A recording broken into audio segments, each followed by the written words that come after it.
So today on the human side of scale, I'm joined by Ollie Sharpe, a revenue leader whose journey has taken him from recruitment into software, from LinkedIn into senior SaaS leadership, and now to CRO at Trumpet. Ollie is a passionate advocate for mental health in sales. Alongside building and leading high-performing teams, he's delivered numerous talks and supported initiatives aimed at raising awareness, reducing stigma, and promoting well-being across the sales profession. So thank you so much, Ollie, for agreeing to come and have a chat. Thank you for inviting me. I appreciate you. Appreciate the invite. You're very, very welcome. So as I mentioned to you, like this, we're trying to do something a bit different with this podcast. Really kind of bring in the human element behind what happens in the journey. What's the truth behind it? What keeps people up at 3 a.m.? What was the journey even through childhood? Like, some people are inspired by having an amazing education and amazing teachers. Some people are inspired by having no education and no good teachers. So, I guess the first thing would be nice to get into is, what was your grounding like? Your childhood and your inspiration, the people around you. Like, what did you learn from that? It's a good question. I've learned a lot about it seeing a therapist recently, so there's a lot Okay, to learn about how it excellent. impacts you. But Yeah. I think for me, I was brought up in a single parent family. So my parents split when I was 7, 8, something like Mm. that. But I went to a very good school, but because I was from a single parent family, we got it pretty much for free. So I was very lucky in the schooling I had. Never top of the class, never in the top class even, or anything like that. What it was, I was really sporty. I just played sport the whole time. My mum was actually a tennis coach. I played competitive level at different sports. So I think a lot of it for me was the competitiveness. I am very competitive. I always want to Mm. win at stuff. So I think that has shaped me a lot in what I do. But then I did a business studies A-level business studies degree. So I've always had the interest in the entrepreneurship and business. So I think Mm. those two, with the sport and the entrepreneurship, has what's interested me a lot and impacted me. I think it's only in later life that I've become, through past things that have happened to me later in life and the experiences in regards to my professional experience, that has helped me, that has changed me in the way of being grounded more. I think I Mm. was less grounded before. I went in sales because I could earn money, but then things happened in my life that have impacted how I think about work, sales, money, and everything. So yeah, just to come back to that, because I'm really curious about, like, is there a memory, or is there somewhere that you can remember where being competitive was either, like, on some level survival, or whether there was validation, or because usually, the idea or the concept of competitiveness comes from gaining something from it, or needing to be seen, or is there anything that stands out for you? This I isn't don't. therapy, by the way. I've got to be honest. I don't think there is. I think it was. And I was thinking about this quite recently, because I think I was very natural at ball sports, and it was like, even at a very young age, I was probably the best in the year at certain sports, and I Which, think it which was just sports? become. Which sports were you good I at? mean, when I was in junior school, it was football, cricket, athletics. Then I went senior school, it was squash, tennis, cricket, etc. So it was anything with a ball, basically. Right. But I think I became, and I don't mean it sounds a bit arrogant, but I became accustomed to winning. I realised I got things quite easily. When I Mm. look back, I thought things were quite easy for you, and I think that changed how I think about winning and being successful. That I Mm. got used to it, and then maybe it became a little bit hard in some areas, and then I realised how much I wanted it. Yeah. But no, I don't. There's nothing really that shaped me in that way. I think, if anything, I have this competitive element, but I also didn't. It's weird. I'm contradicting myself, because I also didn't care if I lost. I took everything as a sport, as a game, but Mm. I liked winning. So if I lost, I was like, yeah, it doesn't matter. It's only a game. But Okay. I continued. So it's really weird. It's that juxtaposition of thoughts. Am I competitive or not? Because I don't really care. Yeah, that's really interesting, because I guess it's like, if you're doing it for the joy of it, then that's one thing, isn't it? But I know, obviously, when you can be used to winning, some people can take losing graciously, and some people not so much. It's like the end of the world, isn't it? I've never been mad about losing. I did, but I mean, if I lose a deal, God, I hate it, absolutely hate it. Yeah. But I think in a sport way, I've not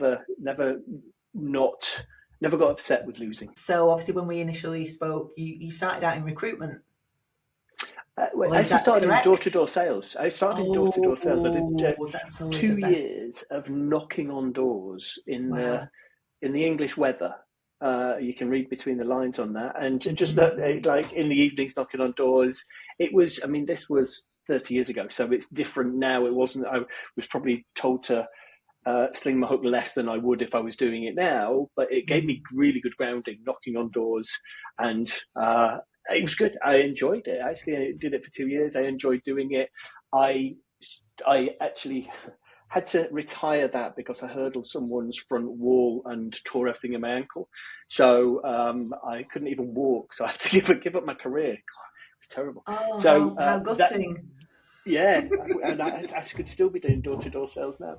So Oh, gosh. yeah, that happened, and then I went into recruitment from there. So I spent 10 years in recruitment, which again taught me lots of things. If you put my experience together, everything has taught me something, and Yeah, so it's good experience to have. of course. So with the door, I mean, do you think we're almost going back to that? Like, do you think on the door-to-door side of things, like we're getting to a point where maybe that's going to come back in some I don't way? think so. I don't think so. I think that it's yeah, no, too private now and stuff like that. I don't think I Mm, think it's a tougher job now than it was when I was doing it. mm, I used to enjoy it. I was selling cards for restaurants and gyms and stuff, and it was really enjoyable. It was, but it's the only thing I knew at the time. I'd come out of university, went for a job in marketing that turned out to be door to door sales. I don't know how they said it was marketing when it's door to door sales, but yeah, that's what got me into the sales industry. So, was there anything specific about sales that you really enjoyed? What would you say your kind of your main gifts were in that area? I think, I mean, my mum always said I was a bit of a wheeler dealer, which I don't think she means it in a Wow. dull. It was all in a, if I could get something and then strip it apart and then sell it for more money, I would always sort of do it. So I Mm, was stringing tennis rackets from an early age, and I was trying to make money from an early age. So I think that was it. But I think that I just had a sort of a natural skill for sales in a way, but I learned stuff. So door to door sales, you learn the 5 reasons why people buy. And then going into recruitment, I learned how to bosh on phones the whole time, literally just cold mm, calling the whole time. And obviously door to door sales, you learn how to be door to door sales. They teach you that every no is closer to a yes. So there's all of these yeah, things you learn along resilience. the way. But I always had this bit about me that liked and I don't like wheeler dealer because that sounds like I'm an old school salesperson, an old second-hand car Creative, salesman. Exactly, creative. exactly. Yeah, Let's keep it and a at bit of that and a level. bit, but it's a bit of a challenge. It's a challenge, isn't it? It's like there's the kind of it's definitely a mindset thing as far as knowing it is a numbers game and that kind of feeling of well, it Yeah, could be the next one, it could be the next one, yeah. and And I was never brought up with money. We didn't have money. I mean, it mm, was four of us living in a two-bedroom flat and stuff. So it wasn't as though we had money. So it was like, okay, how do I get money? And I yeah, was willing to do what I needed to get money, and it sort of just motivated me. I think it is. It's. I mean, I'm not the best at managing money, but I am motivated. I was very motivated by money. Now I've learned to appreciate that money is to give me opportunities and mm, experiences rather than to buy stuff. I'm not interested in buying stuff. It's where can I go? What experiences, life experiences can I have if I have money? That's what yeah. motivates me now, which is different to what it was before. Yeah, it's interesting, isn't it, on the journey how we have this idea that, it is going to be the car and it is going to be the house and then it's going to be the next big house. And it because there's that, I mean, I don't know if you've had similar experiences, but I think lots of us kind of do realize, oh, it's like you get the thing that it's all been about the thing, whether it's on your vision board or Mm. whatever, and you get there and there can be that kind of, that feeling of elation or achievement, but it's so short lived. It is. It's Stephen Bartlett's book. I think it's called Happy Sexy Millionaire or something. And he Okay. talks about this that when he sold his business and he bought a new car and everything, and he talks about it was just a downer for him because it had built up this Mm, idea of what it was going to be like. And I think it is like that. I think you especially if you go into sales because you're money motivated, it doesn't solve it, because you buy that car and like, okay, what's the next thing and stuff. So it's yeah, I've completely changed my view on that. I don't need a big house. I don't need a fast car. I want experiences to go and live my life. Yeah. So I'm really interested to understand kind of how that shift arrives. So we'll come on to that in a minute. But obviously, first of all, just sort of the change of direction with your career. So obviously, you had been in recruitment for a while, and then you seem to bridge that gap a little bit between software industry and recruitment by moving to LinkedIn, which feels like it was a beautiful way to kind of get on that trajectory. Because I think sometimes, having worked with software vendors for so many years, there seems to be a mindset of, if you haven't sold software, you can never sell software, and you need to have done this and you need to have done that, which doesn't feel true to me anyway. It's hard to get into software, and I must admit, I look back and I was really, really lucky. I mean, I'd spent 10 years in recruitment at a recruitment agency, and somebody at LinkedIn asked someone that used to work with me who could do this job, and they gave my name. Oh, wow, So okay. it was, I mean, it was a really lucky situation. They were only hiring one or two people at the time in the UK. So when I joined LinkedIn, I was the only new business salesperson outside the US. I was employee Crikey. 14 outside the US. But Wow. I went in and I was selling talent solutions. So I was selling recruitment solutions, like tools to access talent. So my background played into it, and I must have pulled the wool over their eyes in the interview process and got the job, and I was really lucky. But yeah, Amazing. it was really lucky. I remember speaking to my wife, and she's going, "Why are you?" Because I wasn't even actively looking. I didn't know what I wanted to do. I knew I wanted to get into software. And I remember my wife going, "Why are you putting so much prep into this?" I said, "Trust me, if I get this job, it will completely change our lives and what I do as a job." And she brought it up a few years ago. She said, "I remember when you said that." And I was like, "Yeah, it did have a huge impact. I mean, I've got LinkedIn on my profile, and it taught me so much about business, Yeah. leadership, everything." So what was that like, moving into an organization like LinkedIn? Obviously, you were there from the beginning, really. And so you must have grown. How long were you there again? Was it about 10 10 years? years. Yeah, 10 okay. years. So what was that like, the journey from, a smaller organization to one that kind of was growing, and some of the culture shifts, and I guess the learnings for you as Yeah. well? I mean, I didn't realize, I knew it was something different and something good. I didn't know how big it was going to be. Because I mean, we were on Oxford Street, there was 14 people in this office, and there was rats and stuff like that. It wasn't a nice Wow. situation. And it was just like so different to what it Got became. to start I think somewhere. exactly. But I remember when I was in recruitment, it was suit, shirt, tie, and it was like in the office every day, cleanly shaven, stay till 6, or someone has some snide comment. And when I went to LinkedIn, I remember ringing them about 5 times, going, "So hold on, I can wear what I want." And they go, "Yeah, just wear what you want." And I'd ring them the next day, going, "So I can wear jeans?" And they go, "Yeah, yeah, you can wear jeans." I couldn't get my head around the fact that you were treated like an adult.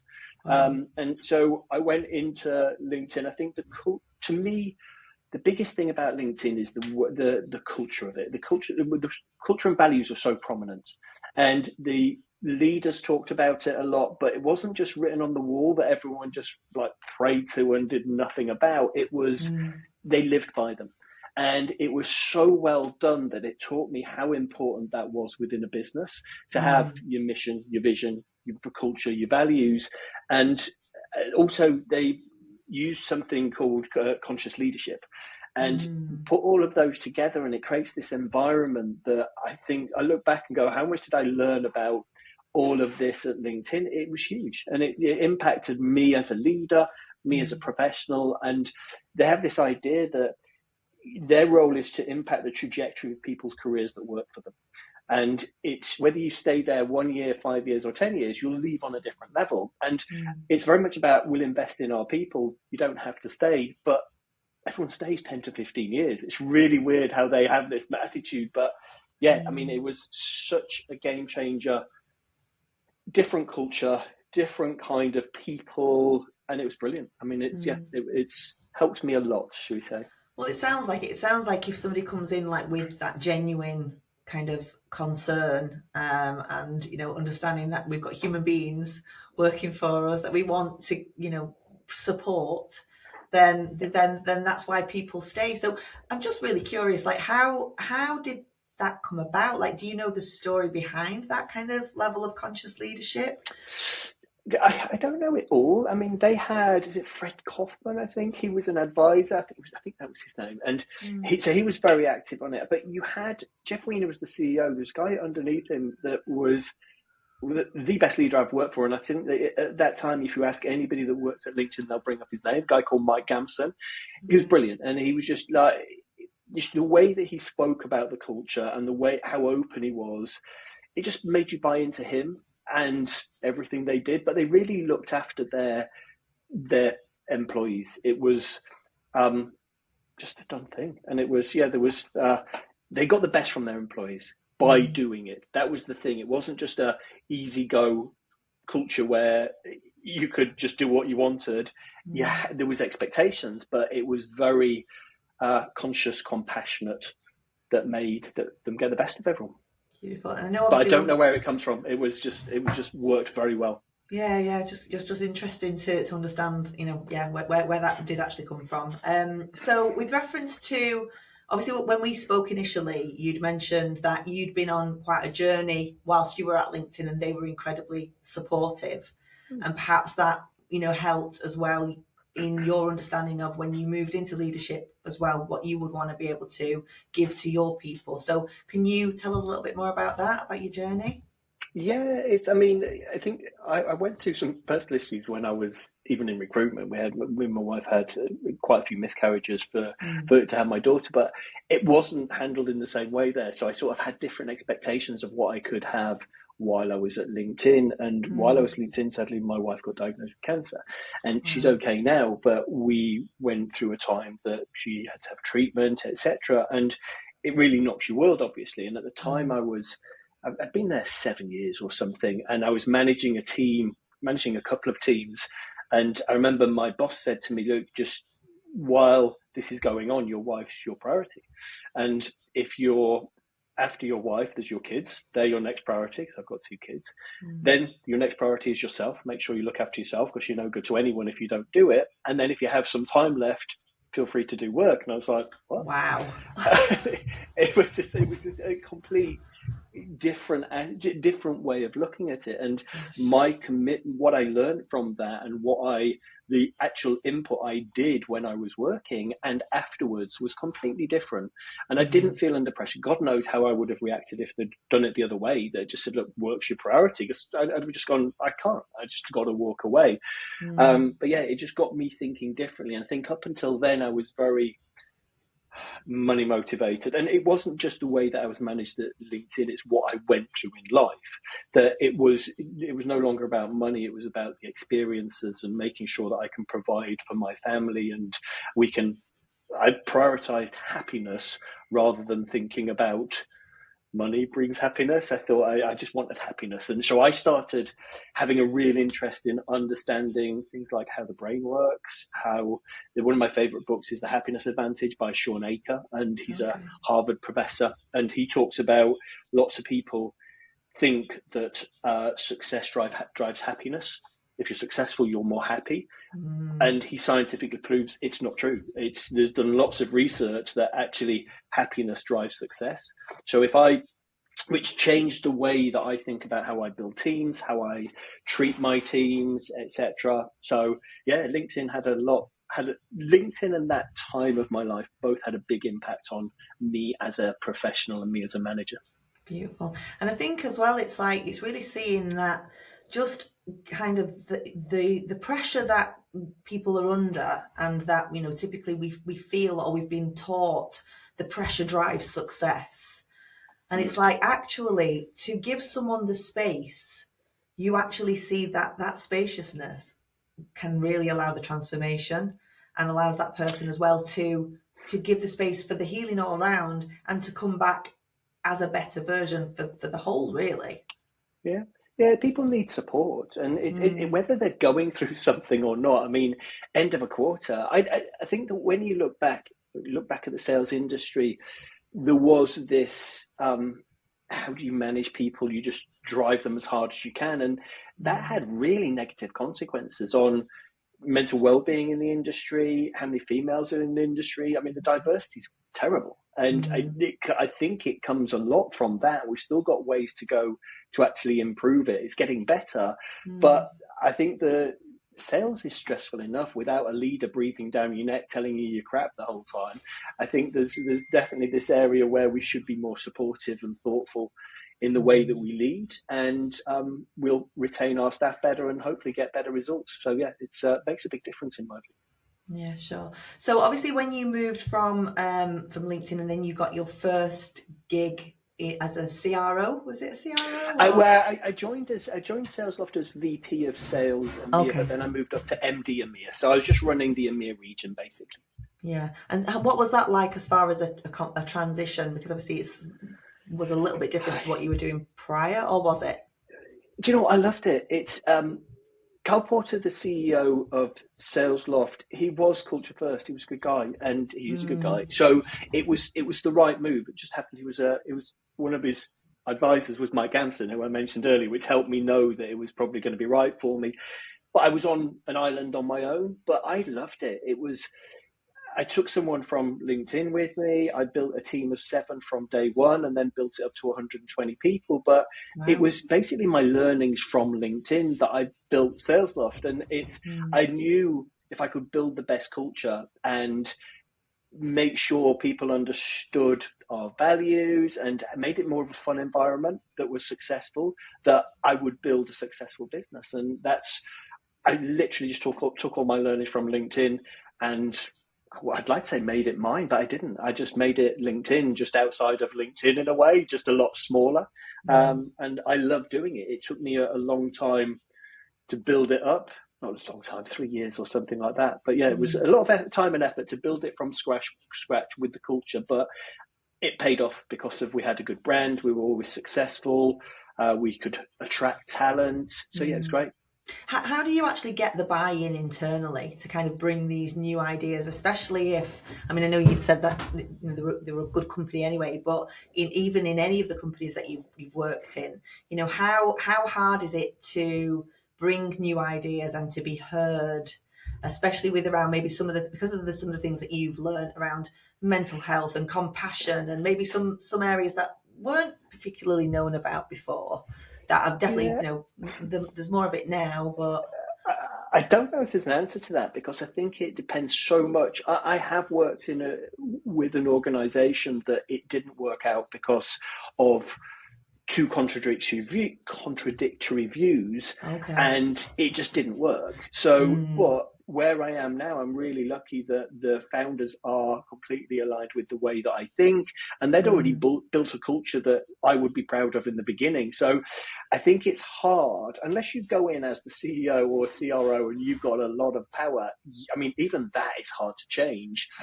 But this is why I do think that you can chip away at it, you can make small changes, but can you really make the biggest impact? I mean, if you can, brilliant, and good luck to people that can. But you've got to have people on board, and you've got to you're best finding founders that want you to do it rather than don't want you to do it. And yeah, it is tough, and you can always do it in your little bubble. But how do you impact the rest of the business?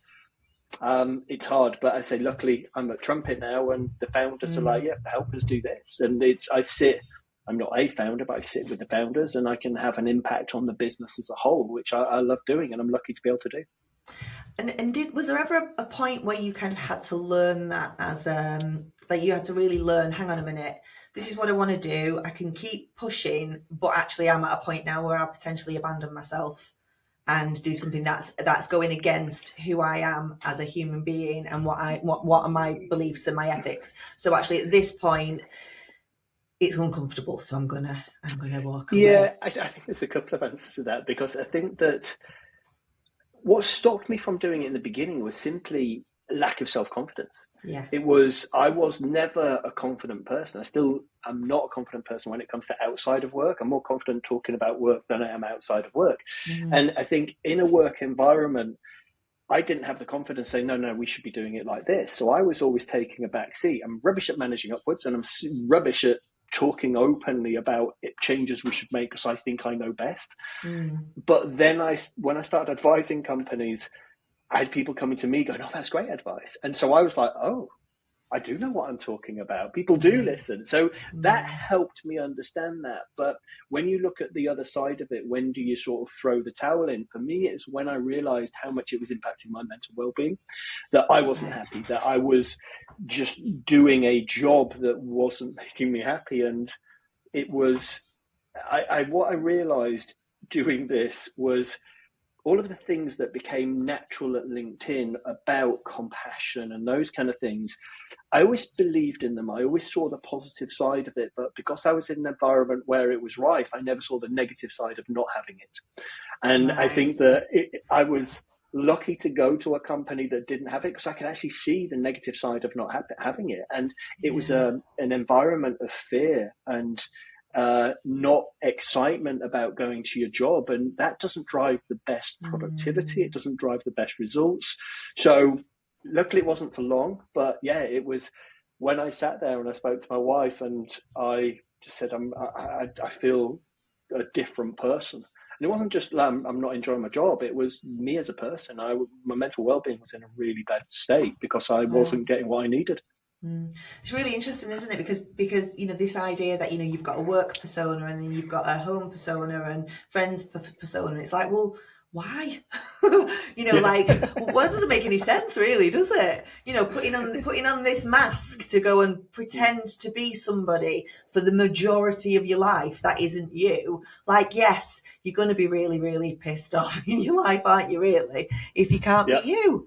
And I agree, and I think that it was that whole idea. Or when I started SalesLoft, my view was I want to be able to help people understand the importance of being happy in work without having to go through what I went through. Because I mean, that's what changed my view on stuff. I went through something that actually realized that what's most important is happiness. And happiness is about the journey, not just buying yourself something. And where I remember giving a talk to my team about, look, my job is to help you understand that. And if I can create an environment that makes you happy, then hopefully you don't have to go through the shit I've been through to actually know what's hopefully important to you. I can't tell people what they should find important. But I think it's when you go through a shit time, it teaches you. Absolutely. And that's how you pass it on, isn't it? And it's having conversations like this as well that enable people to say, either speak up or get out or, be open to making a change. But it's like, we've got to find our voice somewhere. And I think a lot of behaviours in organisations are normalised. It's like, oh, well, it's just normal. That's just the way it is. It's like, well, why? Why is that just the way it is? It has to come from leadership. It's I think that if I'm not going to be open about how I feel and what I'm doing, sort of thing, why would anybody else? Because they'll feel they might get judged. So throughout my time sales rep, etc., we've always done, like, we regularly do what we call a MEPS check-in, which is mental, emotional, physical, and spiritual check-in, where you sit down as a team and you say, okay, here's the areas, and it's from Schwartz and Law's pyramid, where you have different levels that you put rituals in place. Bottom is physical, so you've got to eat and drink healthily, get sleep, etc. And if you're building all of these together, then you're in your best place for you to be successful. But it impacts, if you're not, it impacts your mental well-being. And we do that exercise, and I will always go first because I'm okay to say I've got my mind on something. My emotional side is not at strength at the moment because I feel down because of this. And if I'm not willing to do that, why would anyone else in my team do that? And I think that is what's important, that we lead from the front. I think as a leader, you're given a unique opportunity to impact more people, not in coaching, that as well, but by creating an environment where people can be open. And that is a big thing. Wow, Ollie, honestly, it's so inspiring because I think that's what we need. We need people to be more vulnerable and more honest, because otherwise everybody's hiding behind this pretense. Nobody's speaking their truth, and a lot of people in their heads and feel, and a lot of it, I think as well, people think there's something wrong with them. They've got this mental chatter going on, comparison, competition, and all these divisional states. And because people aren't open and honest about what's really going on, the dialogue inside is, well, you better keep shut and hide that because nobody will accept you and you're not normal. And it is dangerous. It is, and it's a little bit like there's. I mean, when you think of neurodivergence, there are labels out there, and to me, neurodivergence isn't just about labels that people put on them. We're all different, and we all handle situations differently. We all handle our emotions differently, and it's okay for one person to get upset about something and be able to say, "Look, I'm upset today. I'd rather just stay at home and work from home or keep out my way." But then I have managed people with different labels as well, ADHD, etc. That I think it's about understanding them, about how they work best, create an environment for them that they can work best, and how they can keep on top of their emotions to make them work best. So, but we're all different. I know that I have very short attention span. I know that I get quite. I take things to heart a lot and stuff like that. So there's certain things that people would label as ADHD that I'm not saying I have ADHD, but there's bits of it that I think that you could come back to it. But we're all different, and we all handle things differently. And it's being able to sit there and say, look, this is how I feel, and this is what I need to do today. Yeah, and you know, some people may seem on a bigger scale on one area, like reactivity or emotional outbursts or whatever, and then somebody else may have it somewhere else. So it's like it's not a one size fits all, is it? It's, you know, we are, like you say, we're all very, very different, and if we can be more honest about how we work, then other people can have more understanding about what, you know, the place that you're operating from, and not to take it personally. But I think the old school sales environment didn't allow for any of that. And I think that's why it's important. And that's why most people within a sales team, if they didn't last, it was because they were different. Whereas it's not how it should be. I mean, you should have a diverse team, not just about diversity, but diverse skills, diverse mentality, etc. And that's really important, how to build the best team. But you can see why it didn't happen in the past, when you've got to be this type of person because you're not going to survive if you don't. Yeah, absolutely. And you know, and just even from you talking, we can see how it, you know, the biggest transformations seem to come from those really difficult bits that you've got to find a way through somehow. But it is through that, I think they say, with pressure comes diamonds. And it's like, you know, it's the I've got better. It's the uncomfortable stuff that you don't realize in the moment can potentially be your, you know, your biggest breakthrough. So obviously, apart from the you know, the uncomfortableness of that situation, was there any kind of other particular thing that you went through where you thought, right, that was an amazing lesson, or even something about yourself where you kind of thought, oof, actually I might have got a bit too big for my boots there, and I've been pulled down a little peg or two? I'm not sure about too big for boots, and this is, you may want to cut this out because it sounds really knobby, but I think I've suffered from the other bit, like I said earlier, about it's I'm more likely, I manage more downwards, and I'm more likely to not get too big for my boots because I lack the confidence or anything like that. But no, I don't. It's hard to say. It's hard to say other things that have impacted me. I mean, my daughter inspires me. She was diagnosed with diabetes when she was 8, and she's the way she goes through her life. She's now 19, and she inspires me all the time. I think she just does a brilliant job of coping with shit, basically, which I absolutely love, and I'm very proud of her. And sometimes I think, well, hold on, if she can handles life how she does, then I can definitely get through this bit and try not to bat an eyelid. But no, I think I can't think of anything else that has impacted me. I've been very lucky in my career. It's when you look at the moves I've made. I mean, I was lucky to get to LinkedIn. I was lucky the timing worked for Sales Loft. And I'm lucky to be at Trumpet. So yeah, I've been very lucky with my career, and I am very appreciative of everything I've managed to pick up on the way. Well, Ollie, I wouldn't call that luck.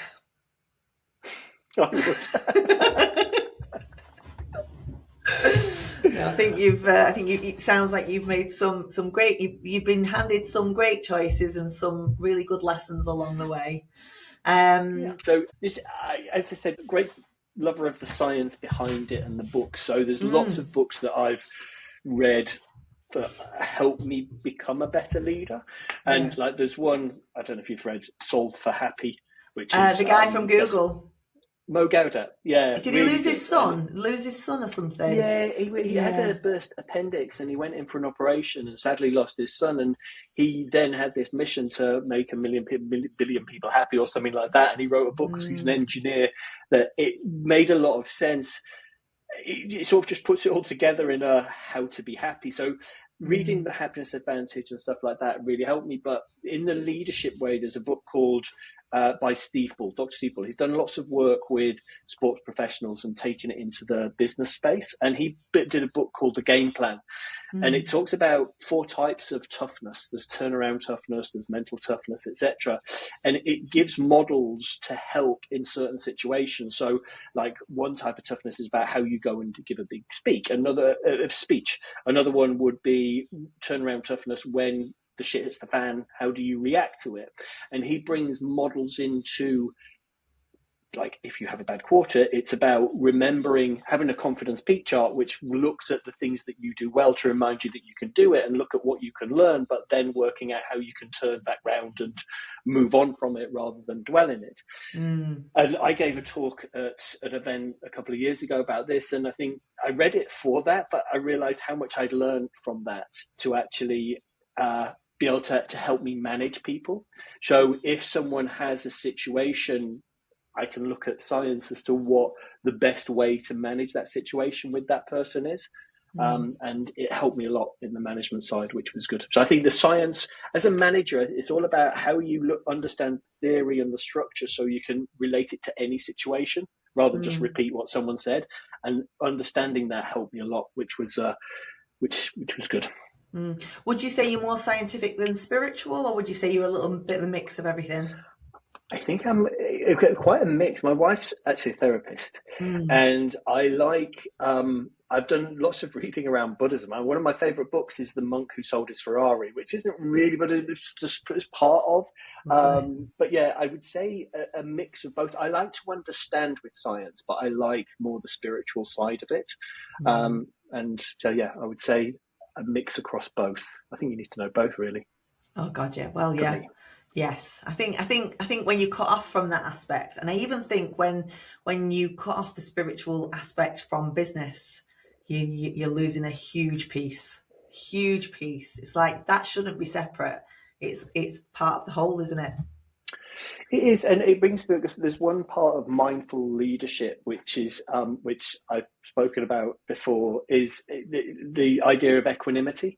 And I think as a leader it is, and I'm not saying that is spiritual, but it's sort of branching on it a little bit, just being that balanced person within the team, that you're, when the shit hits the fan, that you're the one going, it's okay, we can cope with this, what can we learn from it, let's move on. But on the other side of it, when you smash your number, you're not the one dancing around ordering the tequilas, you're the one that's also a little bit more balanced. But I do think that it gives, I like to think that I have the equanimity, that I am balanced to help people in situations, because I think it helps the people around you. It's when the fire starts, the person that is the more calm is the one that's going to help people. Yeah, and that calmness actually does come from kind of like an integrated self, rather than something just, there can be a bypass, can't there, of like, oh yeah, it's all fine, whilst actually inside you're on fire. Or there is an actual, a regulated nervous system. And obviously a lot of the work that I do with leaders on the conscious leadership side of things is kind of, learning how to clear out that survival energy, which can be running the show. Because when survival energy is running the show, that runs through cultures and affects everybody. So there's a real, balanced leaders is absolutely what we need, for sure. I think it sort of comes, as I've got older, I've started to try to understand myself a lot more, which I don't know if it's just me getting old and everyone does it as they get old, but I think it's, I thinking about, why do I feel like that? What's made me react to this in that way? What's behind it? And I did see a therapist, and it really helped me to understand more of that, rather than just going, well, yeah, I'm excited today, or yeah, I'm in a good mood today, or I'm in down today. I think that is very important for us as individuals. Not necessarily, well, I mean, it helps me as a leader, but even just as an individual to try and understand myself more is something that I strive for the whole time. And I can get a hell of a lot better at it, but it's something that I'm hopefully on a journey to understand more, and I'll keep going. Well, that's it. It's the openness, isn't it? And it's it's the humanness and understanding that we're all kind of, our behaviors are built on the past. They're built on assumptions. They're built on our stories. So how could we ever have like a fully correct view of anything? Like, we're all projecting onto each other all the time, and it's normally something from our childhood that fucked us up. We're definitely all fucked up. Which I'm sure everybody can totally get onto. Anyway, the beautiful thing is that we're here to transcend that. We can look at it as that's what we're here to transcend. So yeah, I'm all for that. Okay, so lastly then, just wanted to understand a little bit more about what you're doing at the minute at Trumpet, what you're building, what's the vision for the next year, where's it going, and what are you enjoying about it? Okay, so Trumpet is a digital sales room, and so it's a new category. So it's not so much an established category. I mean, it's not brand new, but it's not an established category, and that's what I love doing. So when I went to LinkedIn, no one knew what LinkedIn was, and we had solutions, no one knew what they were. When I went to SalesLoft, people didn't know what sales engagement was. When I left SalesLoft, my priority was I wanted a European company, preferably UK, someone that really cares and prioritizes culture in sales tech, because I'm a complete sales nerd and I love that side, and taking something new to market. And Trumpet had all of them. It ticked every single box. I became an advisor to them at the beginning because the role, we weren't really, the timing wasn't right. I wanted something bigger. They were too small at the time. So I became an advisor, and I got to know Rory and the founders and a few of the team. I started seeing the logos that we're getting in, and I was like, okay, this is something special here. But because I'd had a bad experience, when I realized what the founders were like, I was like, okay, these are really good guys that I could really buy into their culture.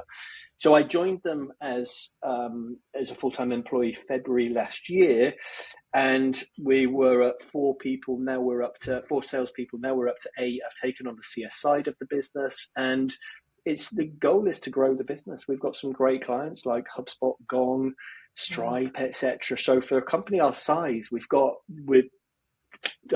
punching way above our weight, and it's brilliant. And hopefully just to continue growing it. We've now hired in the US. We'll continue to hire, hopefully please our clients a lot, because they love using our tool, and just keep growing it.